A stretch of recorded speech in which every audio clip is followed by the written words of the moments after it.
Good morning everybody. स्वागत है आप सबका आपके अपने चैनल में जिसका नाम है योर गाइड। दोस्तों, फिर एक बार आपके लिए लेके आया हूँ मैं लेटेस्ट नोटिफिकेशन जो कि है इंडियन आर्मी की 133rd टेक्निकल ग्रेजुएट कोर्स जिसको हम टीजीसी के नाम से जानते हैं। जुलाई 2021 का ये नोटिस और नोटिफिकेशन इशू हो चुकी है, तो हम इसके बारे में आज डिस्कस करेंगे। इसमें एजुकेशन क्वालिफ़िकेशन की रिक्वायरमेंट्स कितनी है, इसे कैसे फिल करना है, कौन सी पोस्ट है और आपको स्टाइपेंड कितना मिलेगा और उसके बाद आपकी फ़िक्स सैलरी कितनी रहेगी। तो बहुत सारे लोगों को जानकारी रहेगी इस सब के बारे में। उनको मैं ये भी बताऊंगा कि ये फॉर्म आपको कैसे फ़िल करना है, कहाँ पर जाके फ़िल करना है।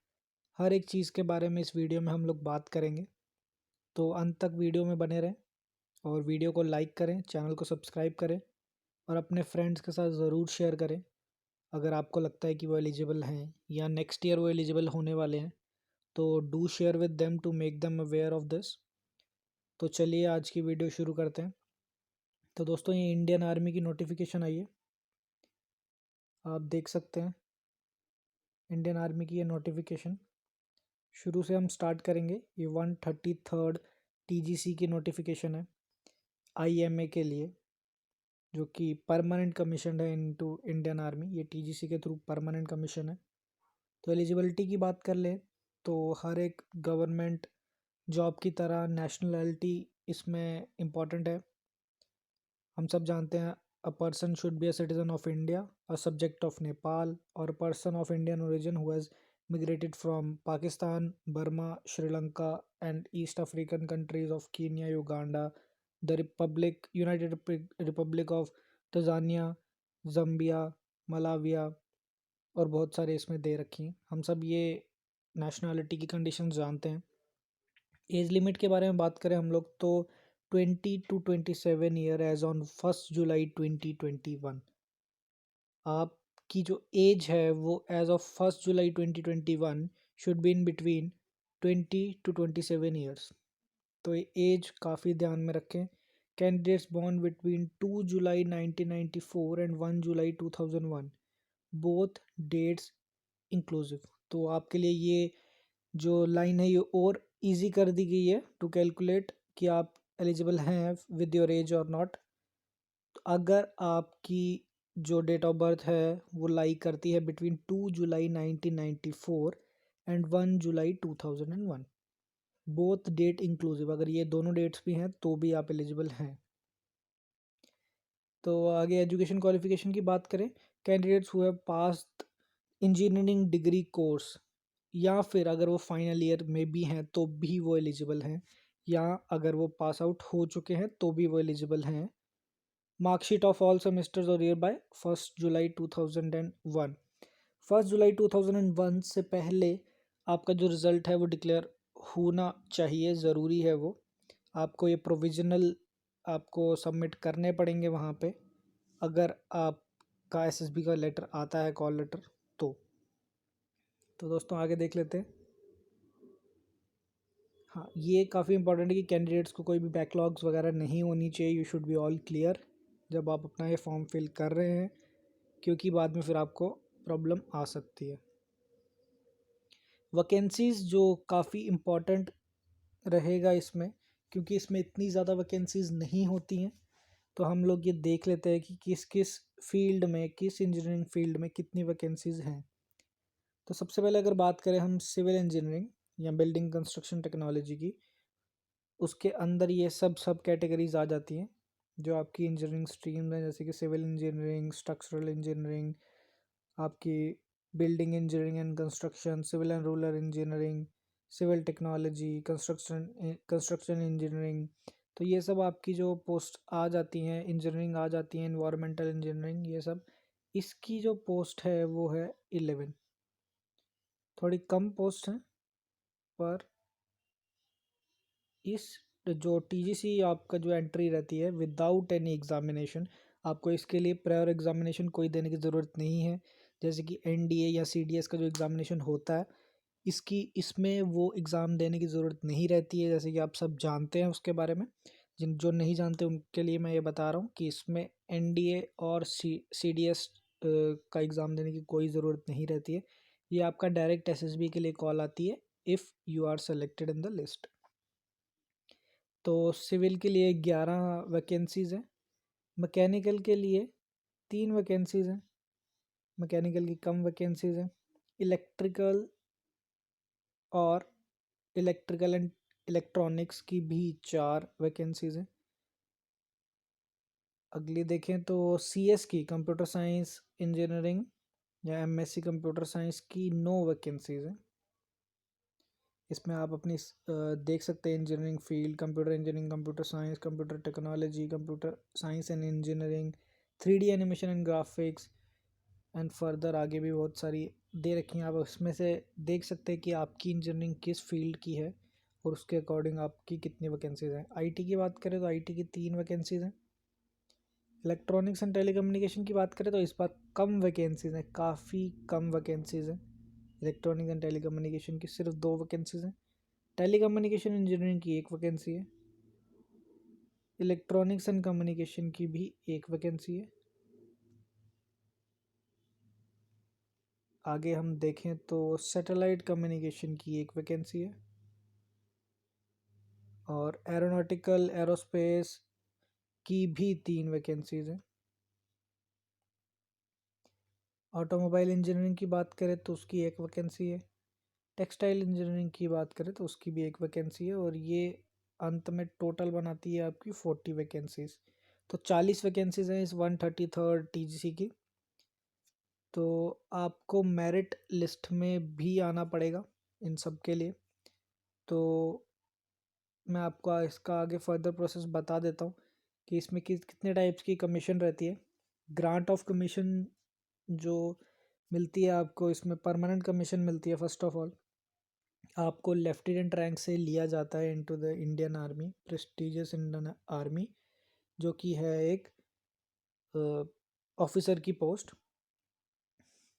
कमीशन्ड ऑफिसर जो रहता है वो लेफ्टिनेंट रहता है सबसे छोटा। तो आपको आगे बात करें तो आपको सीनियरिटी भी मिलेगी क्योंकि आप एक इंजीनियरिंग ग्रेजुएट है जो डायरेक्ट इंडियन आर्मी ज्वाइन कर रहे हैं, तो आपको प्रमोशंस में सीनियरिटी ज़रूर मिलेगी। आगे हम बात करेंगे कि कितने साल की सर्विस चाहिए रहती है फॉर प्रमोशन अगर आप टीजीसी के थ्रू जाते हैं। ट्रेनिंग की बात करें तो ट्रेनिंग पीरियड आपका जो होगा ना वो 49 वीक्स का होगा इसमें, और वो आपका होगा आईएमए में, इंडियन मिलिट्री एकेडमी देहरादून में होगा आपका ये। कॉस्ट ऑफ ट्रेनिंग की बात करें तो 11,952 जो आपकी ये कॉस्ट ऑफ ट्रेनिंग आपकी पर वीक रहेगी। आगे ये हम अब बात कर लेते हैं प्रमोशन क्राइटेरिया की, जो कि काफ़ी इंटरेस्टिंग रहता है। प्रमोशन क्राइटेरिया की बात कर ले, आप ज्वाइन करेंगे as a lieutenant, on commission आप लेफ्टिनेंट बनेंगे, captain in 2 years, but if you are going through the TGC course तो आपको 2 साल से पहले ही कैप्टन की पोस्ट दे दी जाती है क्योंकि आपको सीनियरिटी मिलती है। मेजर की बात करें तो you have to complete 6 years। Lieutenant colonel की बात करें तो 13 years आपको कंप्लीट करने पड़ेंगे।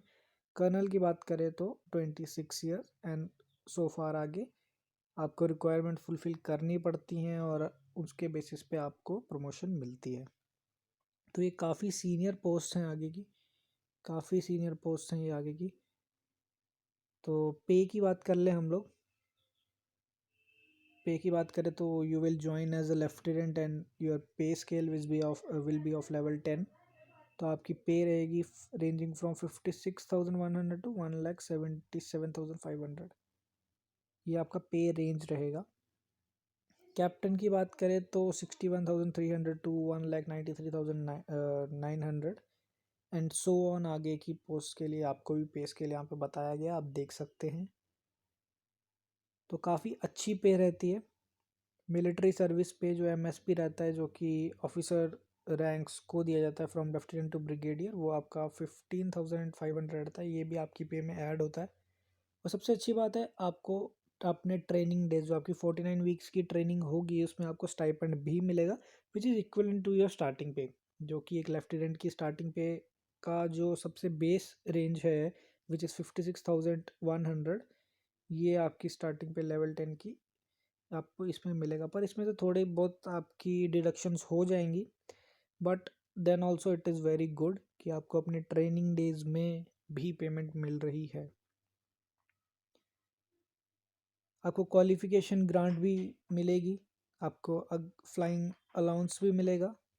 आर्मी एविएशन के पायलट्स को फ्लाइंग अलाउंस मिलता है level 10 and above, lieutenant rank and above को 25,000 फिक्स्ड जो आपका अलाउंस रहता है ये भी मिलेगा। अदर अलाउंसेस आपको डीए मिलता है, पैरा अलाउंस मिलता है, पैरा रिजर्व अलाउंस मिलता है, पैरा जंप इंस्ट्रक्टर अलाउंस मिलता है। ये depending on what role you are doing ये आपको सब अलाउंसेस मिलते हैं। तो ये सब अलाउंसेस भी होते हैं वहाँ पे। तो आगे बात करें तो ये आपके अलाउंसेस के बारे में बता दिया गया है कि लेफ्टिनेंट एंड अबव के रैंक को एच ए जो अलाउंस रहता है वो इतना रहता है, एफ टी एरिया अलाउंस आपका इतना रहता है, मॉड एफ डी अलाउंस आपका इतना रहता है, एरिया अलाउंस जो रहता है। हाई एल्टीट्यूड, अगर आप किसी हाई एल्टीट्यूड पे हैं, सबसे ज़्यादा अलाउंस सिलांचिन ग्लेशियर्स में रहता है। तो ये सब आपको डिटेल्स बता गई हैं। ये देखिए सियाचिन अलाउंस विल बी 42,500, बहुत ही ह्यूज आपको ये अलाउंस मिलता है if you are posted in Siachen glacier. वैसे तो बहुत ज़्यादा लोग वहाँ पे पोस्टेड नहीं होते क्योंकि काफ़ी टफ पोस्टिंग है वो, और इतना वहाँ पे रिक्वायरमेंट भी नहीं रहता है क्योंकि काफ़ी ज़्यादा टफ पोस्टिंग है वो। और उसी के अकॉर्डिंग जितनी टफ और रिस्की आपकी पोस्टिंग रहेगी उतने ही ज़्यादा और अच्छे अलाउंसेस आपको मिलेंगे। तो ये रहा अलाउंसेस की बात। आपको यूनिफॉर्म अलाउंस भी मिलेगा 20,000 पर ईयर। पहले ऐसा होता था कि यूनिफॉर्म्स दी जाती थी फ्रॉम इंडियन आर्मी, और अब आपको उसके साथ साथ यूनिफॉर्म अलाउंस मिलेगा ताकि आप अपना खुद भी कर सकें। आपको ट्रांसपोर्ट अलाउंस मिलेगा, उसकी डिटेल्स दी गई हैं, 7,200 प्लस डीए। और other if you are in TPTA cities and अगर अदर सिटीज़ में हो तो आपको 3600 प्लस डीए। ये नीचे बताया गया है कि TPTA सिटीज़ कौन कौन सी हैं और हर एक चीज़ के बारे में बताया गया। चिल्ड्रन अलाउंस भी मिलता है when you will start a family, आपको चिल्ड्रन अलाउंस भी मिलेगा अप टू टू चिल्ड्रंस। आपको उनकी पढ़ाई का खर्च भी मिलता है फ्रॉम नर्सरी टू क्लास 12, ये आप देख सकते हैं यहाँ पे लिखा गया है। हॉस्टल सब्सिडी भी आपको दी जाती है। आर्मी ग्रुप इंश्योरेंस फंड भी आपको the gentleman guide when in a receipt of stipend are assured that 75 lakhs आर applicable to officers of the regular army for those who are invalidated out by IMB on the account of disability। तो ये आपकी अगर वहाँ पे कुछ हो जाता है तो ये आर्मी इंश्योरेंस फंड भी बनाया गया है जिसमें से आपकी अगर गॉड फॉरबिड्स किसी को कुछ डिसेबिलिटी हो जाती है तो उसको यहाँ से हेल्प की जाती है। तो ये भी आप सबकी उसमें से थोड़ा थोड़ा कटता है। तो चलिए इम्पोर्टेंट बात करते हैं अब, बाकियों से ज़्यादा इम्पोर्टेंट बात करते हैं कि कैसे अप्लाई करना है। तो दोस्तों unlike NDA and CDS UPSC का इसमें कुछ रोल नहीं रहता है।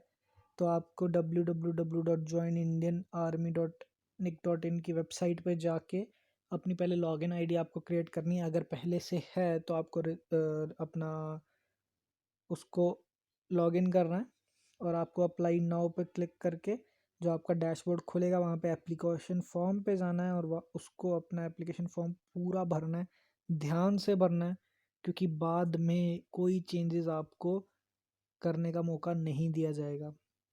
ये नीचे बताया गया है इन नोट 1 कि आपको कोई भी चेंजेस करने का मौका नहीं दिया जाएगा। अपने CGP, अपने ग्रेड्स, अपने पेरेंट्स का नाम, everything fill it very carefully, क्योंकि if you got short listed there will be a document verification. और अगर उसमें आपका कुछ भी if there is any minor mismatch in your original documents and the values that you have entered in your form, then definitely it will lead to your disqualification. तो दोस्तों आगे का हम लोग देख लेते हैं और क्या क्या इस नोटिफिकेशन में दिया गया है। ये सब कुछ नॉर्मल बातें दी गई हैं। आप हाँ, ये इम्पॉर्टेंट है कि आपको ओरिजिनल सर्टिफिकेट्स अपने वहाँ पे प्रोवाइड करने पड़ेंगे at the time of your SSB. SSB के पहले दिन जो सबसे पहला काम होता है that is your document verification. तो अगर आपके पास इनफ डॉक्यूमेंट्स नहीं है which they require, then definitely it will lead to your disqualification. तो आप अगले लेवल में जा ही नहीं पाएंगे, आपको गेट से ही बाहर भेज दिया जाएगा। सिलेक्शन प्रोसीजर हम लोग देख लें। पहले एक कट ऑफ क्राइटेरिया आपका आएगा, लाइक आपका जितना भी जीपीए है जो आपने अपलोड किया है उसके बेसिस पे आपका एक कट ऑफ क्राइटेरिया निकलेगा। I guess there are only 40 vacancies, तो शायद इस बार कट ऑफ एक्सपेक्टेड से थोड़ा ज़्यादा जा सकता है क्योंकि कम वैकेंसीज हैं। और मैं बता दूं कि जिस जिस पोस्ट की जितनी कम वैकेंसीज है like EXTC which is electronics and telecommunications, उनका कट ऑफ काफ़ी हाई जाने के चांसेस हैं एज़ कम्पेयर टू CS, क्योंकि उसमें 10 पोस्ट हैं तो उससे थोड़ा कम जाएगा, उससे थोड़ा ज़्यादा जाएगा आई गेस। तो CS का थोड़ा सा कम होगा फ्रॉम इलेक्ट्रॉनिक्स एंड टेलीकम्युनिकेशन। तो हम ये देख ले कि आपका वो पहले एक शॉर्ट लिस्ट आएगा, एक क्राइटेरिया आएगा। अगर आप उससे अबव है आपका GPA till now, if you are in last year, तो आपका टिल नाउ जो जीपीए है उसको देखा जाएगा। अगर आपका उससे ऊपर है तो you will get a SSB call, else you will not get any SSB letter. तो आपका उसके बाद एसएसबी होगा and after clearing your SSB there will be again a short list which is known as the merit list. अगर आपका GPA अच्छा है और आपका एसएसबी भी अच्छा हुआ है तभी आप अपने फाइनल मेरिट लिस्ट में आएंगे। अगर आप सिर्फ 0.1 जीपीए से आप क्राइटेरिया क्लियर करते हैं और आपका एसएसबी इंटरव्यू भी इतना नहीं होता है तो मेरिट लिस्ट में आना काफ़ी ज़्यादा टफ हो जाता है क्योंकि कंपटीशन काफ़ी ज़्यादा है। तो आपको यहाँ पे बता दें कि सेंटर अलॉट किए जाएंगे आपके एसएसबी के लिए और किसी भी हालात में आपका सेंटर चेंज नहीं होगा for your SSB. Medical examination होगा आपका, आपको ट्रैवल अलाउंस मिलेगा एक साइड का। जैसे कि मैंने आपको पहले ही बताया कि आपकी मेरिट लिस्ट आएगी उसके बाद चेंज ऑफ इंटरव्यू डेट नहीं एंटरटेन किया जाएगा, कोई रिप्लाईज नहीं मिलेंगे आपको उनकी तरफ से। आपको उनके बताए हुए टाइम और डेट पे ही जाना पड़ेगा। Again an important information, 25 Feb से ये नोटिफिकेशन लागू हो चुकी है। मेरे पास थोड़ी लेट ये इन्फॉर्मेशन आई, इसीलिए मैं आज ये वीडियो आपको बना रहा हूँ। और इम्पॉर्टेंट डेट्स 25 फेब से स्टार्ट हो चुकी है and they are closing at 26 March at 1500 hours, यानी कि दोपहर के 3 बजे से पहले पहले आपको 26 मार्च दोपहर के 3 बजे से पहले पहले आपको ये फॉर्म भरना है।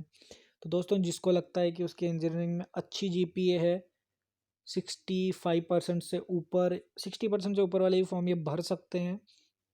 अगर 60 to 65 या 70 है तो well and good, you should go for it. और आपको ये फॉर्म ज़रूर भरना चाहिए because Indian army is a prestigious organisation जिसके लिए काम करने का मौका सौभाग्य से मिलता है। तो अगर आप इंटरेस्टेड हैं तो वर्क हार्ड फॉर इट और अपने एसएसबी की तैयारी में लग जाइए। अगर आपकी जीपीए काफ़ी अच्छी है तो you will definitely receive a call for your SSB और आप एसएसबी में जाइए, अपना 100% दीजिए। और अगर आप मेरिट इन हो जाते हैं तो all the best for it. और अगर आप एलिजिबल नहीं है फॉर सम रीजंस लाइक आपके मार्क्स कम हैं या आप इंटरेस्टेड नहीं हैं जाने में, तो आपके फ्रेंड फैमिली में जो भी इंटरेस्टेड है उसके साथ ये वीडियो ज़रूर शेयर कीजिए। और वीडियो शेयर नहीं करना होगा तो उसको ज़रूर अवेयर कीजिए कि TGC 133 नोटिफिकेशन आउट हो चुकी है, फॉर्म जाके भर लीजिए। All the best guys.